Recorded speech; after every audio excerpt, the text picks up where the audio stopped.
Bu videoları özünü bloger adlandıran şəxslərə kim ötürüb? Saxlanılan şəxsin telefonunda tapılan audio yazının daha bir hissəsini təqdim edirik.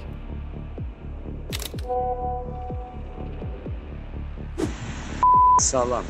Başa düşmək lazımdır burada da. Yəni burada anlamaq lazımdır ki, düymə hardan basılır. Yəni haradan icazə verirlər də. Bu məsələnin Mehman tərəfindən ortalığa deyilməsi, qoyulmasına icazə verilir. Başa düşürsən? Bizə də icazə verilir ki, yəni bunu biraz qabardaq, biraz eləyək və yayaq, bunacan.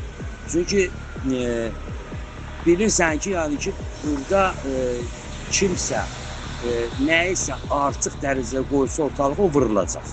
Yəni bunu sən gözəl başa düşürsən və gözəl də bilirsən bunlarda. Yəni ki, aparılan oyunlarda kimə hansı rol verilir və haracan icazə verilir keçmək məsələsi.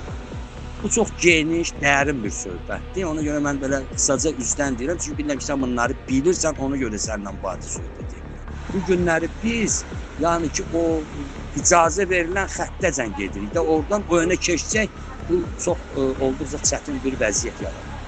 Çünki bu rejimə artıq yuxarıdan düyməsi basılır ki, bu rejim dəyişilməlidir. İndi hansı formada, hansı formatda dəyişilməlidir? Sualı durur ortada.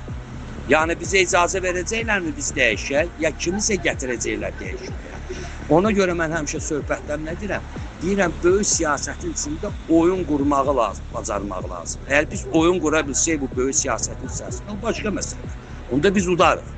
Yox, oyun qura bilməsək, onda başa düşsən, cəmaətin gözünün qabağına elə bir insan çıxartacaqlar ki, onun ətəyində namaz hamı qılmağa hazır olacaq.